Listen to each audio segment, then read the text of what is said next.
Naquele tempo, disse Jesus a seus discípulos: ficai atentos para não praticar a vossa justiça na frente dos homens, só para seres vistos por ele. Caso contrário, não recebereis a recompensa de vosso Pai que está nos céus.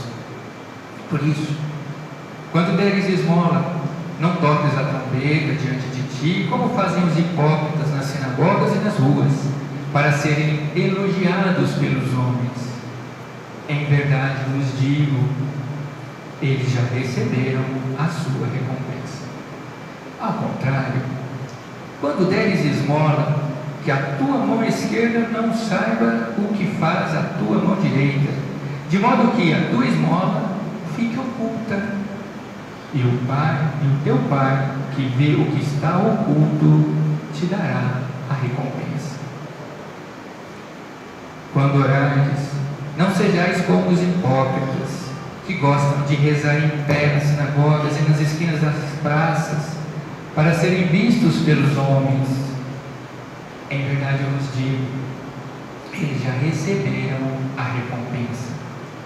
Ao contrário, quando orares, entra no teu quarto, fecha a porta e reza ao teu Pai que está oculto. E o teu Pai, que vê o que está escondido, te dará a recompensa. Quando jejuardes, não fiqueis com o rosto triste como os hipócritas.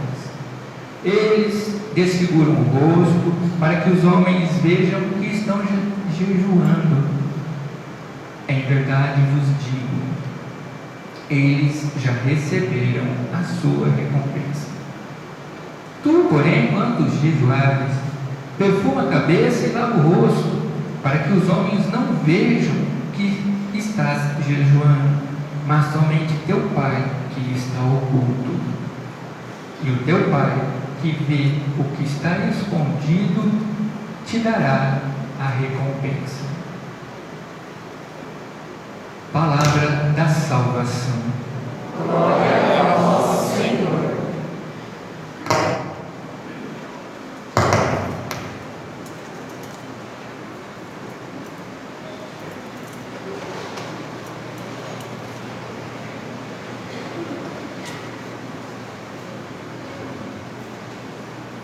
Tenhamos os corações nossos rasgados e não as nossas vestes.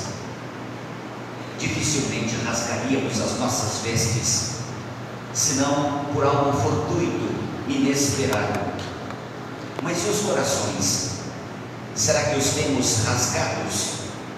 O desejo de Deus seria ter o nosso coração ali aniquilado, sangrando, todo abatido, inerte, sofrendo. Não é esse o desejo de Deus.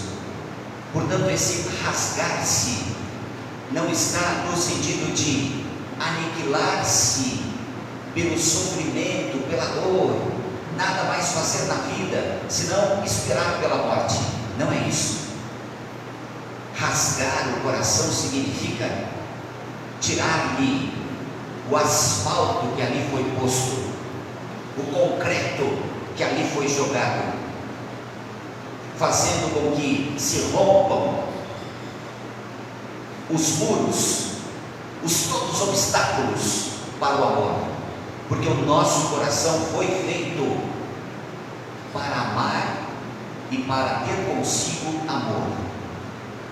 E a indiferença que vamos alimentando ao longo da vida, e o orgulho que fazemos crescer também nos nossos gestos, tudo isso corrobora para um coração asfáltico e que repele a graça de Deus. Um coração refratário à graça de Deus, por conseguinte, refratário aos irmãos e irmãs. É como se bastássemos a nós mesmos, de Deus não precisássemos. Se não há uma urgência, se não há na iminência da morte do irmão, bom, não precisamos. E quando precisamos, sabemos a quem recorrer. Ao irmão, porém, nada damos, senão todo interesse temos nesse presente que lhe oferecemos. Olhem que horrível isso. A agir desta maneira toda, como aqui descrevi, é muito horrível e faz com que o mundo se torne horrendo, impróprio à nossa existência, tóxico, porque de verdade, gestos nossos são, lá na sua essência, no seu nascedouro, tóxicos. Precisamos melhorar os nossos gestos a partir do nascedouro destes mesmos gestos e atitudes, ou seja, tenhamos um coração renovado, reconheçamos a nossa pequenez, a nossa falibilidade, reconheçamos-nos frágeis, pecadores, recorramos a quem nos pode fortalecer, tirando-nos do nosso monturo, ou seja, tirando-nos da nossa indigência, levantando-nos do vale-lá da nossa fragilidade e levando-nos para junto dele. E quem quer estar junto de Deus precisa estar junto do irmão e da irmã. Já lhes disse quantas vezes: o caminho para o céu passa pelo outro, passa pelo irmão, pela irmã. Quem diz que ama a Deus, mas despreza o seu irmão, fala-nos a Escritura, é mentiroso. E de fato, não é à toa que o tempo quaresmal propõe-nos um exercício. Neste exercício, 3 práticas, que bem vimos agora no Santo Evangelho quais são. O próprio Jesus fala-nos destas práticas. Quais seriam? Jejum, oração e esmola. Uma mesma atitude em 3 direções. Qual é a atitude? Reconhecer-se missão no mundo, portanto, voltar-se. E quais as direções? Voltar-se para Deus, voltar-se para si próprio, voltar-se para o irmão. Voltar-se para Deus, fazemos-lo também quando rezamos, também quando nossa oração fazemos, sobremodo ali, no silêncio do nosso coração, mergulhados nessa atmosfera de céu, deixando-nos envolver pelo Santo Espírito que em nós habita, e então fazer a nossa oração sincera ao Pai.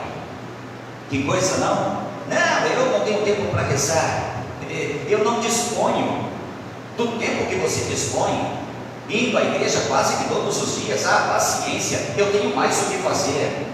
De mais a mais, quem conhece a minha vida sou eu. Só eu sei os esforços que faço para manter o suficiente dentro da minha casa e sustentar os meus. Só eu sei os sacrifícios para ter o conforto que hoje tenho e dá-lo também à minha família. Bom, esse que assim se expressa está dizendo: por que preciso eu de Deus?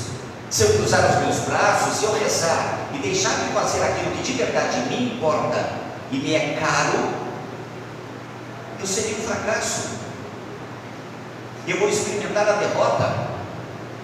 Ou seja, quando nós de Deus nos afastamos, não rezamos para falar com Ele e escutá-lo, nós vamos nos tomando de um orgulho que nos faz assim, pessoas intragáveis, indigestas, mesquinhas, avaras.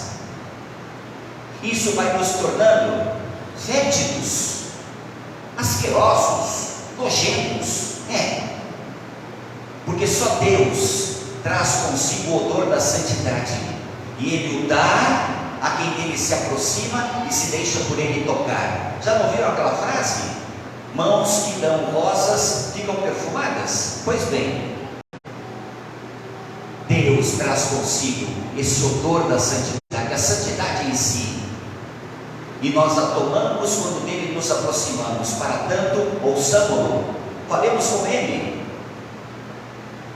não imponhamos a nossa vontade, não falemos com orgulho, senão com humildade, com confiança, com filialidade, distantes que nos fazemos de Deus pelo pecado dele, reaproximemo-nos, ou deixemos-nos reaproximar, porque é Ele quem nos atrai e essa iniciativa tem. E nesse contato com Deus, já a partir da oração, experimentamos comunhão com Ele. Então a oração trata-se mesmo desse voltar-se para Deus, o homem que para Deus se volta. Depois, qual a outra direção? Voltemos-nos para nós mesmos. Para nós mesmos, orgulhosos, vaidosos, mesquinhos que somos, parecemos autossuficientes. Essa é a impressão que temos, errônea é verdade, pois não somos autossuficientes, não somos heróis, não somos invencíveis. Basta um espirro e pode ele ser um sinal de uma enfermidade grave. Somos frágeis. E essa história de dizer eu tenho tudo, eu posso tudo, eu faço o que quero, quando quero, da maneira mesmo que planejo, ora, o jejum faz-nos pensar a nossa fragilidade. Sim, porque privando-nos do alimento, sentimos fome. E se muito tempo ficamos sem esse alimento, enfraquecemos-nos. E isso nos torna vulneráveis às doenças, suscetíveis às mazelas tantas. A fome dói fundo nas entranhas, dor que não queremos sentir, mas dor por nós esquecida, porque a princípio temos tudo. O que queremos, o que conseguimos comprar e assim por diante. Então, quando jejuamos, privando-nos ali daquele alimento, percebemos, temos fome, temos uma necessidade. E então voltamos para o verdadeiro alimento, para quem de verdade nos fortalece, para quem, esse sim, nos sacia. O alimento preenche-nos por um tempo, logo estamos lá, dele necessitados novamente. E Deus, se nos mantivermos ali junto dele, experimentaremos esta saciedade de modo interminável, até o nosso encontro definitivo com ele no céu, onde nos porá Deus à mesa sua. Veja que belo. Então o jejum não é para que passemos fome, senão para que sintamos a nossa fragilidade e percebamos que em Deus está o nosso sustento, o nosso alimento, a nossa santidade, felicidade, a nossa vida. E finalmente, a esmola. O que nos custa um sorriso? O que nos custa um cumprimento, uma saudação? O que nos custa olhar nos olhos do irmão com ternura? O que isso nos custa? No entanto, qual o nosso comportamento quando a um posto de combustíveis chegamos, ao balcão de uma farmácia, de um estabelecimento qualquer, ou caixa para efetuar o pagamento? Cumprimentamos aquele que está ali à nossa disposição, saudamos-lo, damos um sorriso, agradecemos o serviço? Talvez não. E por quê? Porque aqui estou sendo servido, ele é só um empregado, ele está só a meu serviço, ele não faz mais que obrigação.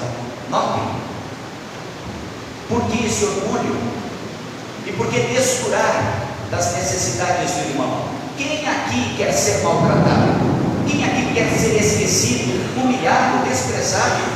Quem aqui, chegando num ambiente, quer que todos lhe virem as costas e comecem a conversar como se ali não estivéssemos, se não existíssemos? Isso é muito ruim.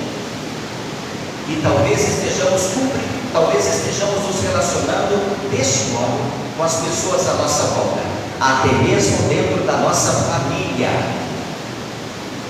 cruzamos o caminho do nosso irmão, do nosso pai, da nossa mãe, bem ali, no caminho para a cozinha, na ida para o quarto, mas nem sempre nos olhamos, tampouco nos cumprimentamos.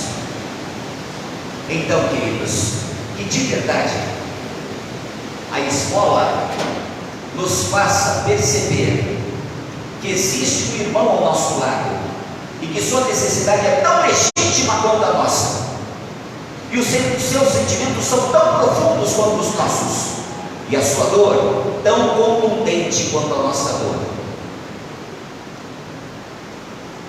O bom samaritano, quando passa por aquele homem que todo ferido está e fora vítima de um assalto, socorre-o.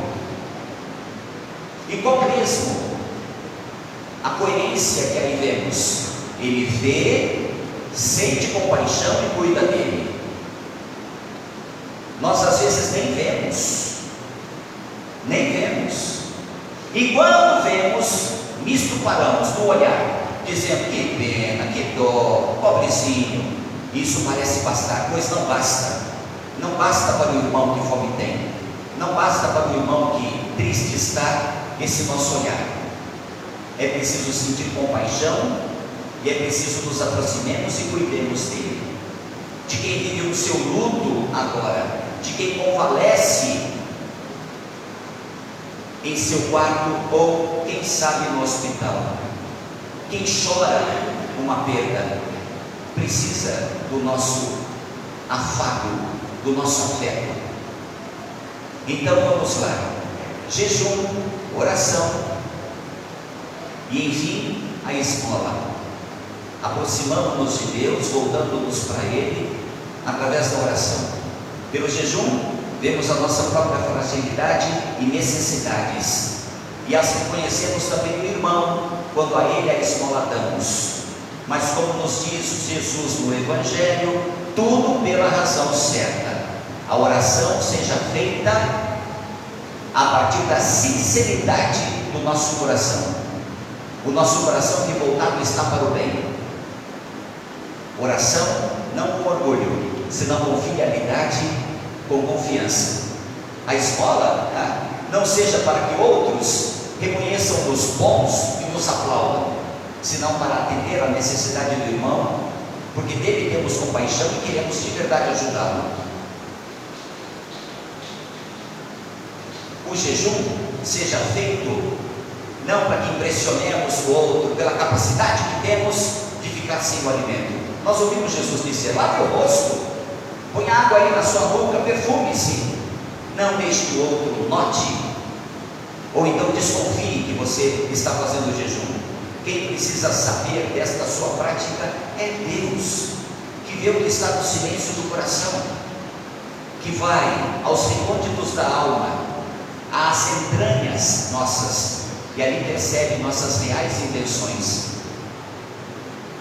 Ouvir de Jesus: entra no teu quarto, reza em silêncio, e Deus, que sabe o que está escondido, e no silêncio te dará a recompensa. Ora, vai alguém talvez dizer: então está aí, eu não preciso ir à igreja, passar horas lá, quando estas horas me são preciosas e posso fazer algo que me é útil, e até mesmo por meio disso agradecer a Deus. Eu falo direto com Deus, Ele me perdoa, eu digo coisas a Deus e Ele as compreende, Ele me ajuda, dá-me o que quero. Não preciso rezar na igreja, já que Ele próprio, Jesus, garante-me que rezando em casa o Pai me escuta. É verdade, mas não é toda a verdade. Não é toda a verdade. Os apóstolos receberam lá o Espírito Santo naquela data em que conhecemos como de Pentecostes, quando estavam cada um de per si em seus lares, em suas casas, não juntos, rezando. Quando assim estamos juntos, Deus conosco está.